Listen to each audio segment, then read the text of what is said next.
They said a deaf child couldn't compete in a music competition. What happened next changed an entire school district. The auditorium lights dim as quick flashes reveal a small girl with colorful ribbons in her braided hair, hands dancing across piano keys. Tears stream down audience faces. These images intercut with a stern-faced black man confronting administrators across a polished conference table, his calm voice carrying the weight of unmovable conviction. This is Sophia Rodriguez, age 10. Talented, determined, a girl who practices relentlessly despite never hearing the notes she plays, feeling only the vibrations traveling through her fingertips and into her soul. For months, she's prepared for Lincoln Middle School's prestigious annual competition, a platform that launched careers and transformed lives.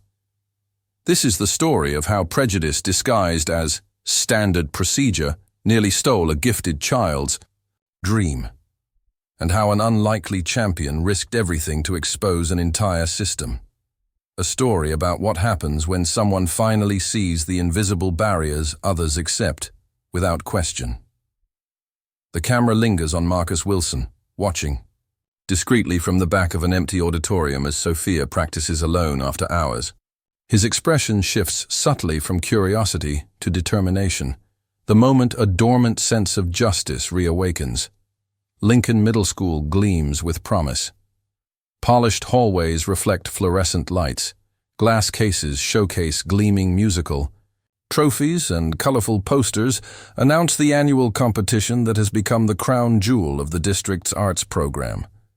Students move through corridors in animated clusters, their excited chatter creating a sonic tapestry of teenage energy. For Sophia Rodriguez, this world exists in a different dimension. She navigates the same spaces in perpetual silence, and her keen eyes absorbing visual cues others take for granted. She's developed an acute sensitivity to vibration and movement, her fingers constantly in tune with surfaces that others merely touch. Sophia stands out physically, small for her age, with meticulously braided hair adorned with vibrant ribbons that match her equally colorful confidence. Her face communicates with extraordinary expressiveness, compensating for the voice she uses sparingly. At the piano, her movements transform into something mesmerizing, precise, graceful, and connected to music in a way that transcends conventional listening. Eleanor Winters, the school principal, moves through these same halls with calculated efficiency. Her immaculate posture complements designer outfits that whisper of ambition and social positioning. When she smiles, it rarely reaches her eyes, a detail not lost on staff who have witnessed her ruthless dedication to transforming the school's musical reputation from respectable to renowned. Richard Thompson, the music department head, possesses the temperament of a perfectionist perpetually disappointed. His traditional views on musical education leave little room for adaptations or exceptions. Each disruption to his meticulous rehearsal schedule manifests as physical discomfort written across his face. Sophia's mother arrives to pick her up each day looking perpetually exhausted. Working extra shifts as a hospital aide, she studies sign language on short lunch breaks, determined to understand her daughter's musical world. Sophia's father remains a phantom presence, working double shifts at construction sites and as a night security guard to afford the private music lessons that public school cannot provide. During a faculty meeting, Thompson sighs heavily while discussing the special situation they face this year. Principal Winters' eyes drift significantly toward the wall of previous competition trophies, lingering on the most prestigious awards. "We must maintain the integrity of our program," Thompson says, the words hanging in the air like a judgment. "Of course," Winters responds with practiced sympathy. "Standards must be maintained." After rehearsals, students gather in informal clusters, planning weekend activities and sharing social media posts. Sophia packs her bag alone, excluded from these casual interactions. When she communicates in sign language with her interpreter, whispers follow, punctuated by sideways glances. Thompson and Winters observe Sophia practicing from the doorway. Thompson shakes his head slightly, consulting the competition handbook with furrowed brow. Winters nods with a practiced expression of professional regret as they exchange knowing looks. The auditorium buzzes with anticipation on finalist announcement day. Students crowd the rows, whispering predictions and battling nervous energy. Sophia sits near the front, hands folded neatly in her lap, her interpreter beside her. She's practiced until her fingers ached, perfecting every nuance of her piece over countless hours. Her confidence radiates quietly but unmistakably. Principal Winters steps onto the stage, immaculate as always, with Thompson at her side, clutching a folder containing the names. The room quiets as she approaches the microphone. "It's my great pleasure to announce this year's finalists for Lincoln's prestigious music competition," Winters begins, her practiced smile perfectly centered. Names are called. Applause follows each announcement. Students move to the stage, their faces flushed with accomplishment. Sophia's hands remain still in her lap, her name conspicuously absent as the final student is called forward. Confusion crosses her face. She glances at her interpreter, who appears equally perplexed. Sophia raises her hand hesitantly. Her interpreter voices her question. Was there a mistake? Sophia Rodriguez was not called. Thompson steps forward, adjusting his glasses with practiced authority. "Ah, yes. Regarding Miss Rodriguez's participation," he clears his throat. "After careful consideration of technical requirements and communication parameters inherent in the adjudication process, we've determined that her continued participation presents insurmountable challenges to the competition's standardized evaluation metrics." He deliberately uses complex terminology, speaking rapidly, causing Sophia's interpreter to struggle translating the bureaucratic language into sign. Sophia's expression transforms in progressive stages, from confusion to dawning comprehension to the particular pain of public exclusion. Her eyes begin to shine with held-back tears as she maintains rigid composure, refusing to break. Principal Winters stands slightly behind Thompson, her face a portrait of professional regret as she leans to whisper to other faculty members. Such a shame, but the competition standards are quite clear. Around the auditorium, students react in a spectrum of responses. Some shift uncomfortably in their seats, eyes downcast with the discomfort of witnessing injustice. Others exchange relieved glances, one less talented competitor to worry about. From the back, a few muffled laughs emerge, quickly disguised as coughs.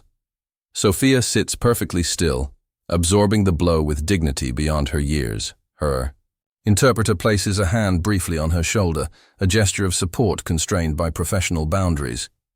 After a moment of suspended animation, Sophia rises slowly. In deliberate steps, she approaches the grand piano at the edge of the stage. Thompson is already turning back to the announced finalists, discussing rehearsal schedules with animated hands. Sophia reaches the piano and places her fingers silently on the keys, not pressing hard enough to produce sound. A ghost performance of what could have been. Her connection to the instrument is palpable, a silent goodbye to dreams, meticulously constructed. Thompson notices and gestures impatiently for another student to take the instrument. "Andrew, let's begin your rehearsal time immediately."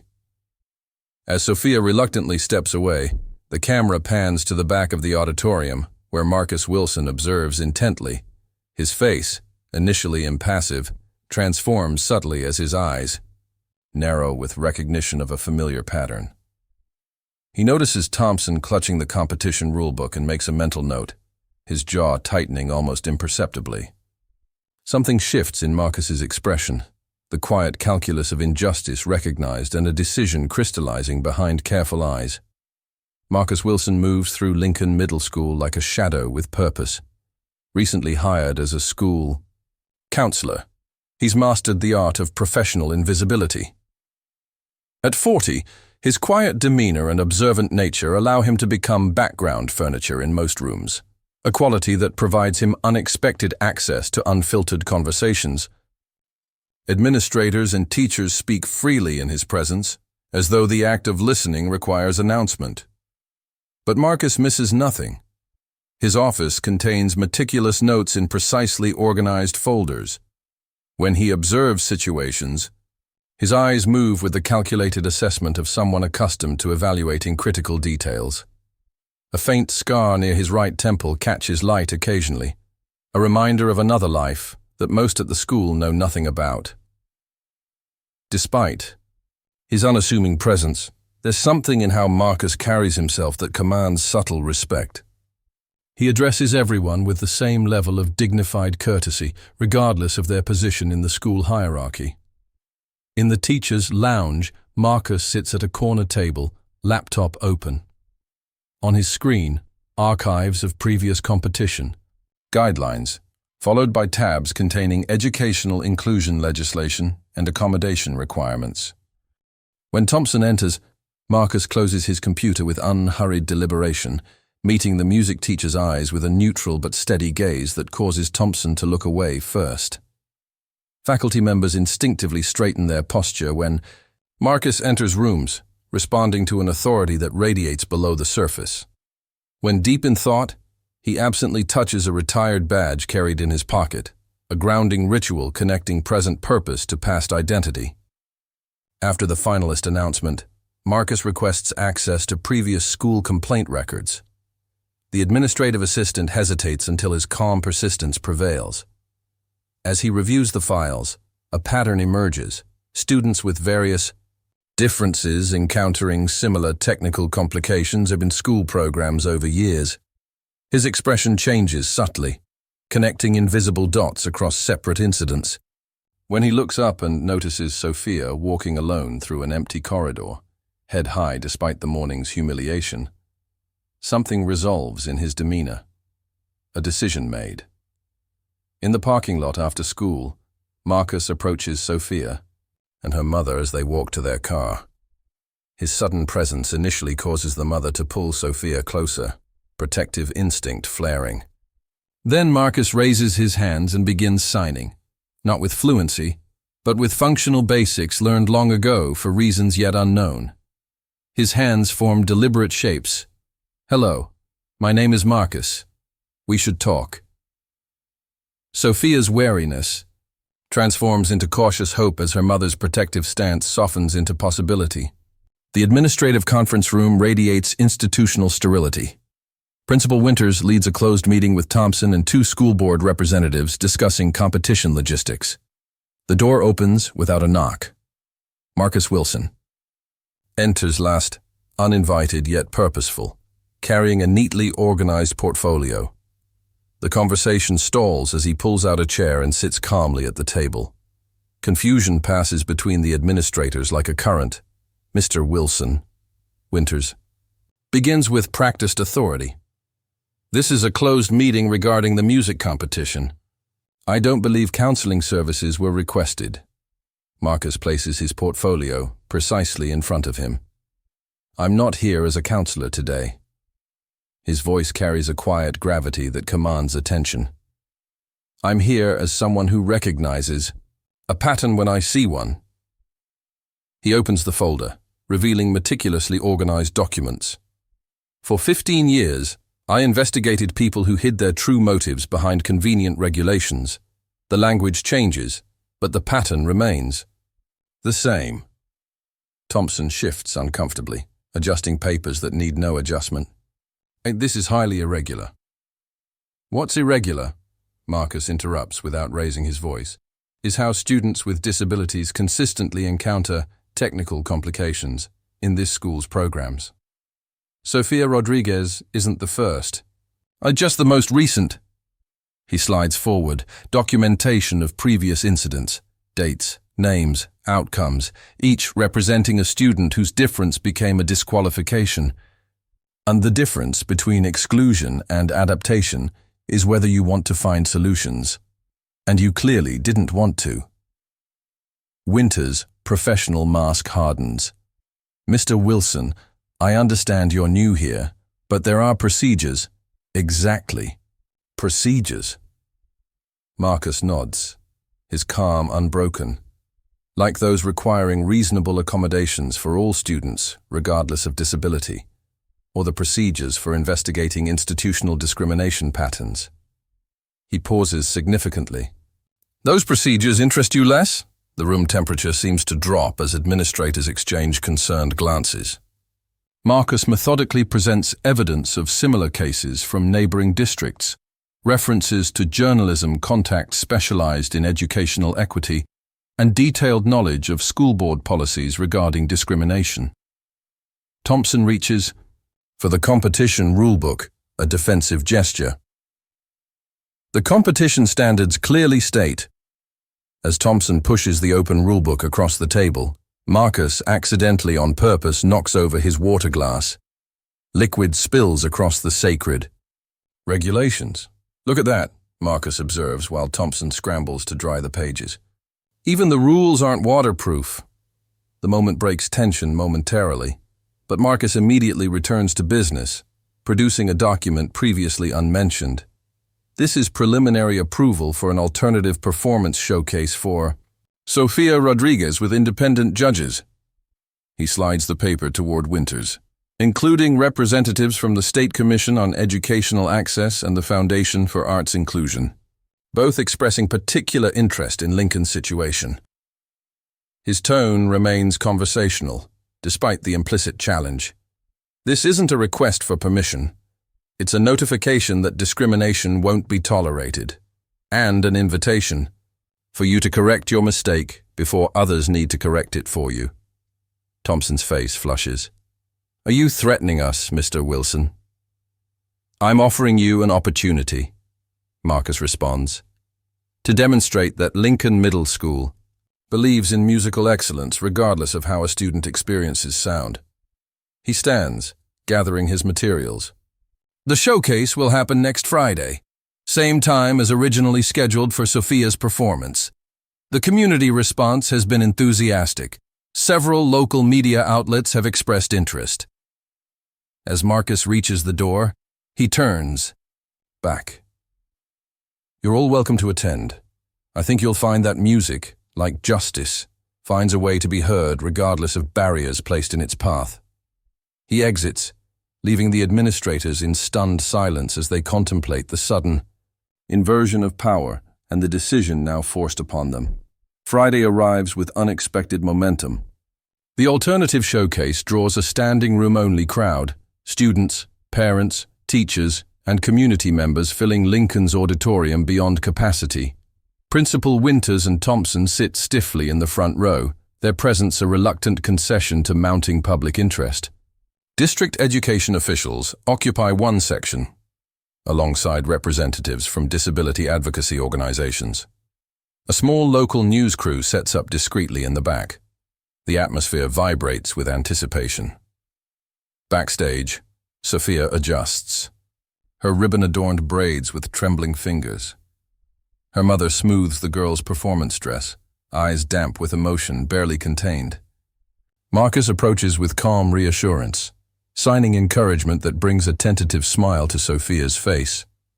As showtime approaches, Marcus steps onto the stage to welcome the audience. The room quiets immediately. Before Sophia performs, he begins, voice steady and clear. I believe context matters.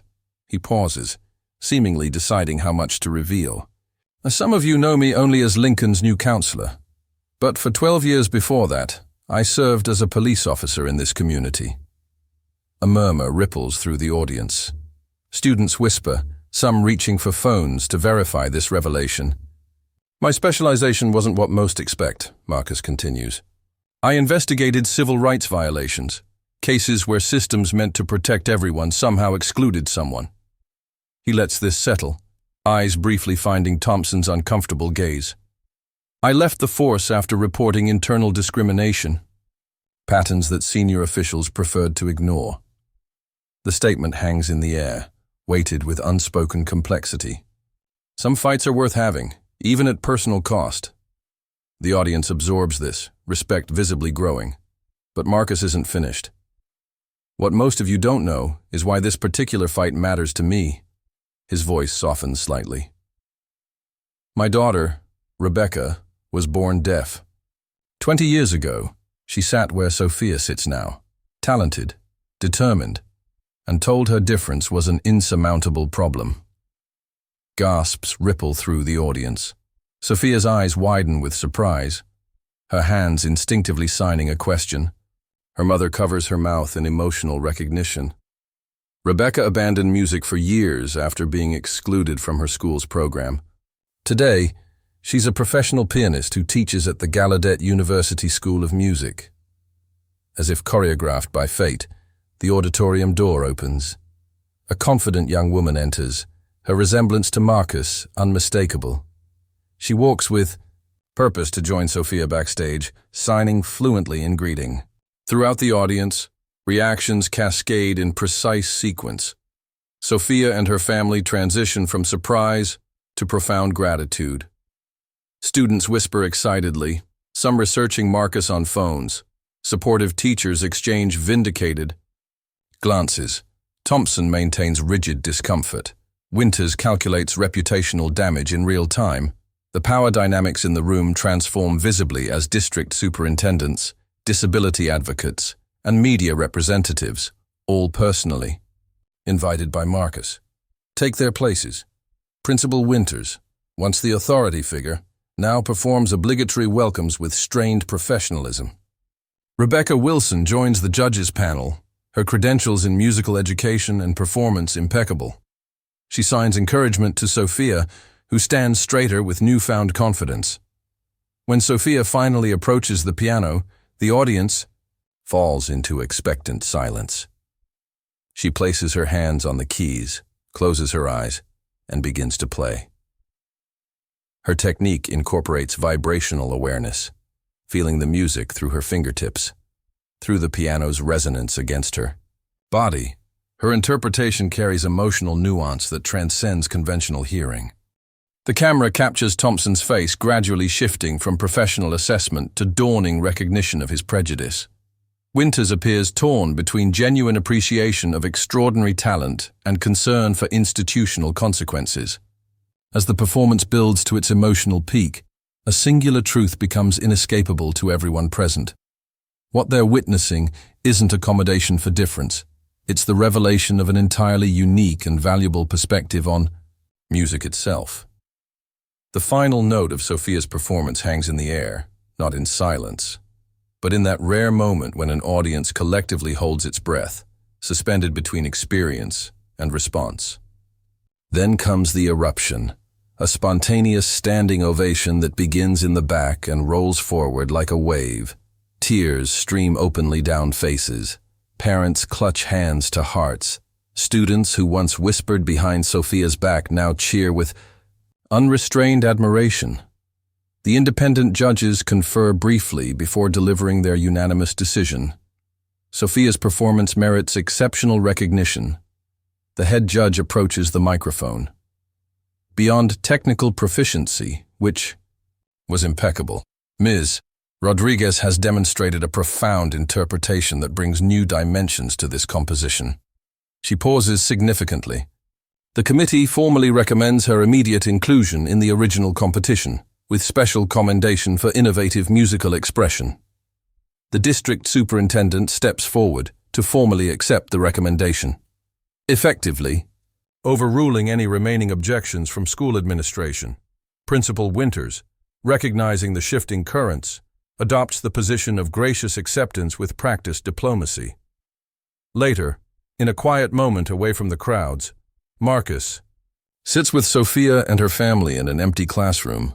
The triumph of the day still radiates from Sophia's smile, but Marcus's expression carries a vulnerability not previously revealed. Rebecca didn't touch a piano for almost 4 years after her rejection, he confesses, signing as he speaks. And when she finally returned to music, she told me something I never forgot. That the silence others saw as her limitation had become her greatest strength as a musician. She felt music in ways others couldn't imagine. Sophia nods with profound understanding beyond her years. My work now, Marcus continues, is making sure other children don't lose those years, that they never question their right to belong. The next week brings formal announcement of a district-wide inclusion initiative for arts programs. Though clearly compelled by circumstances rather than choice, the impact remains significant. More surprisingly, Thompson requests to participate in specialized training for inclusive music education approaches. Months later, students gather. In the music room after school, a diverse group including children with various disabilities alongside typical peers.